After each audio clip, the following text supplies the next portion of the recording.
महात्मा गौतम बुद्ध। प्रस्तावना। महात्मा गौतम बुद्ध विश्व इतिहास के महानतम आध्यात्मिक गुरुओं में से एक हैं। उन्होंने मानव जीवन के दुखों, उनके कारणों तथा उनसे मुक्ति के मार्ग का गहन अध्ययन किया और अपने अनुभव के आधार पर मानवता को एक ऐसा मार्ग प्रदान किया जो आज भी करोड़ों लोगों के जीवन को दिशा देता है।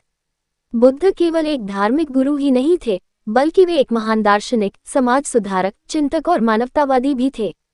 उनका जीवन त्याग, करुणा, अहिंसा, सत्य और आत्मज्ञान का अद्भुत उदाहरण है। उनके द्वारा स्थापित बौद्ध धर्म आज विश्व के प्रमुख धर्मों में से एक है।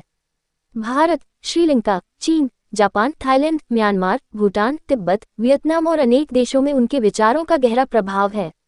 जन्म और प्रारंभिक जीवन। गौतम बुद्ध का जन्म लगभग 563 बीसी में लुम्बिनी में हुआ था।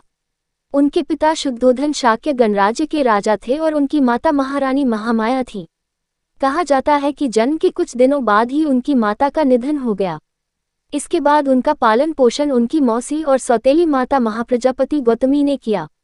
जन्म के समय उनका नाम सिद्धार्थ रखा गया। सिद्धार्थ का अर्थ है जिसका उद्देश्य सिद्ध हो गया हो।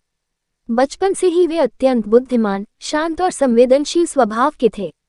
शिक्षा और युवावस्था। राजकुमार सिद्धार्थ को राजमहल में सभी प्रकार की सुविधाएं प्राप्त थीं। उन्होंने युद्ध कला, राजनीति, शास्त्र, दर्शन और अन्य विषयों की शिक्षा प्राप्त की। वे शारीरिक और मानसिक दोनों दृष्टियों से अत्यंत प्रतिभाशाली थे। उनके पिता चाहते थे कि सिद्धार्थ एक महान राजा बने, इसलिए उन्होंने सिद्धार्थ को जीवन के दुखद पक्षों से दूर रखने का प्रयास किया। राजमहल में केवल सुख सुविधाओं का वातावरण बनाया गया ताकि उनके मन में वैराग्य की भावना उत्पन्न न हो। विवाह और पारिवारिक जीवन। सिद्धार्थ का विवाह कम आयु में यशोधरा से हुआ। उनसे एक पुत्र उत्पन्न हुआ जिसका नाम राहुल रखा गया। राजसी जीवन। सुंदर पत्नी और पुत्र होने के बावजूद सिद्धार्थ के मन में संसार के वास्तविक स्वरूप को जानने की तीव्र जिज्ञासा बनी रही। 4 दृश्य। एक दिन सिद्धार्थ रथ पर सवार होकर नगर भ्रमण के लिए निकले। वहां उन्होंने 4 ऐसे दृश्य देखे जिन्होंने उनके जीवन की दिशा बदल दी। पहला दृश्य, वृद्ध व्यक्ति। उन्होंने एक बूढ़े व्यक्ति को देखा जो कमजोरी और झुकी हुई अवस्था में चल रहा था। सिद्धार्थ ने जाना कि प्रत्येक मनुष्य को वृद्धावस्था का सामना करना पड़ता है। दूसरा दृश्य, रोगी व्यक्ति। उन्होंने एक बीमार व्यक्ति को देखा जो कष्ट से पीड़ित था। इससे उन्हें ज्ञात हुआ कि रोग जीवन का एक अनिवार्य सत्य है। तीसरा दृश्य, मृत व्यक्ति। उन्होंने एक शव को देखा जिसे लोग अंतिम संस्कार के लिए ले जा रहे थे।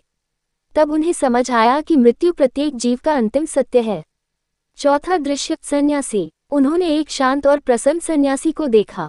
उसके चेहरे पर अद्भुत शांति थी। इससे सिद्धार्थ के मन में सत्य की खोज करने की प्रेरणा जागी। महाभिनिष्क्रमण। 29 वर्ष की आयु में सिद्धार्थ ने संसार के दुखों का समाधान खोजने का निश्चय किया। एक रात उन्होंने अपनी पत्नी और पुत्र को सोते हुए देखा और राजमहल छोड़ दिया। इस घटना को महाभिनिष्क्रमण कहा जाता है। उन्होंने राजसी वस्त्र त्याग दिए और एक साधारण सन्यासी का जीवन अपनाया। ज्ञान की खोज। सिद्धार्थ ने कई वर्षों तक विभिन्न गुरुओं से शिक्षा प्राप्त की। उन्होंने कठोर तपस्या की, उपवास किए और अनेक प्रकार के आध्यात्मिक प्रयोग किए। लगभग 6 वर्षों तक उन्होंने अत्यंत कठिन तपस्या की, लेकिन उन्हें आत्मज्ञान प्राप्त नहीं हुआ। तब उन्होंने समझा कि अत्यधिक भोग और अत्यधिक तपस्या दोनों ही उचित नहीं हैं। उन्होंने मध्यम मार्ग को अपनाने का निर्णय लिया। बोधि प्राप्ति। सिद्धार्थ गया के निकट बोधगया में एक पीपल वृक्ष के नीचे ध्यान में बैठ गए। उन्होंने संकल्प लिया कि सत्य प्राप्त किए बिना वे वहां से नहीं उठेंगे। लगातार ध्यान और आत्मचिंतन के बाद 35 वर्ष की आयु में उन्हें ज्ञान प्राप्त हुआ। इसके बाद वे बुद्ध कहलाए। बुद्ध का अर्थ है जागृत या ज्ञान प्राप्त व्यक्ति। जिस वृक्ष के नीचे उन्हें ज्ञान प्राप्त हुआ वह बोधि वृक्ष कहलाया और वह स्थान बोधगया के नाम से प्रसिद्ध हुआ। प्रथम उपदेश। ज्ञान प्राप्ति के बाद बुद्ध ने अपना पहला उपदेश सारनाथ में दिया। यह उपदेश धर्मचक्र प्रवर्तन कहलाता है। इसमें उन्होंने अपने 5 पूर्व साथियों को 4 आर्य सत्य और अष्टांगिक मार्ग का उपदेश दिया। यहीं से बौद्ध धर्म का प्रारंभ माना जाता है। 4 आर्य सत्य। बुद्ध के दर्शन का आधार 4 आर्य सत्य हैं। 1. दुख।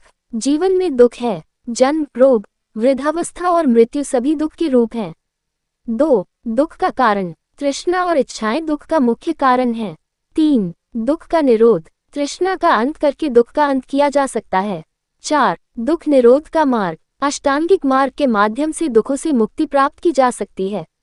अष्टांगिक मार्ग। सम्यक दृष्टि, सम्यक संकल्प, सम्यक वाणी, सम्यक कर्म, सम्यक आजीविका, सम्यक प्रयास, सम्यक स्मृति, सम्यक समाधि। यह मार्ग व्यक्ति को नैतिकता, मानसिक अनुशासन और ज्ञान की ओर ले जाता है। बुद्ध के प्रमुख सिद्धांत। अहिंसा। बुद्ध ने सभी प्राणियों के प्रति करुणा और अहिंसा का संदेश दिया। करुणा, उन्होंने मानवता के प्रति प्रेम और दया को सर्वोच्च गुण बताया। समानता, उन्होंने जाति और जन्म के आधार पर होने वाले भेदभाव का विरोध किया। मध्यम मार्ग, उन्होंने जीवन में संतुलन बनाए रखने की शिक्षा दी। आत्मनिर्भरता, बुद्ध ने कहा कि मनुष्य स्वयं अपने उद्धार का मार्ग खोज सकता है। बौद्ध संघ की स्थापना। बुद्ध ने अपने अनुयायियों का एक संगठन बनाया जिसे संघ कहा गया।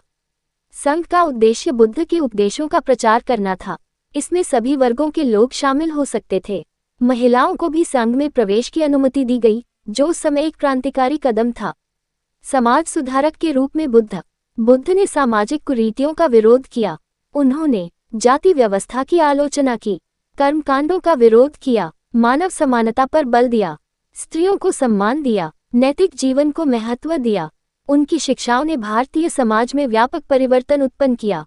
बुद्ध के प्रमुख शिष्य। बुद्ध के अनेक शिष्य थे, जिनमें प्रमुख हैं आनंद, सारिपुत्र, मोगलायन, महाकश्यप। इन शिष्यों ने बुद्ध के संदेश को दूर दूर तक पहुंचाया। महापरिनिर्वाण। लगभग 80 वर्ष की आयु में बुद्ध ने कुशीनगर में महापरिनिर्वाण प्राप्त किया।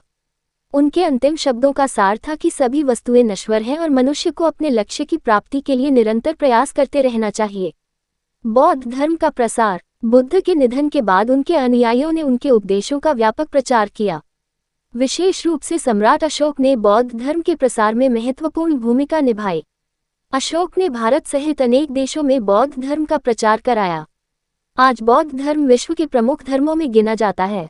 बुद्ध का दर्शन। बुद्ध का दर्शन व्यवहारिक और वैज्ञानिक दृष्टिकोण पर आधारित है। उन्होंने अंधविश्वासों के स्थान पर अनुभव और तर्क को महत्व दिया। उनका मानना था कि मनुष्य अपने कर्मों के लिए स्वयं उत्तरदायी है। उन्होंने आत्मसंयम, नैतिकता और ज्ञान को जीवन का आधार माना। आधुनिक युग में बुद्ध की प्रासंगिकता।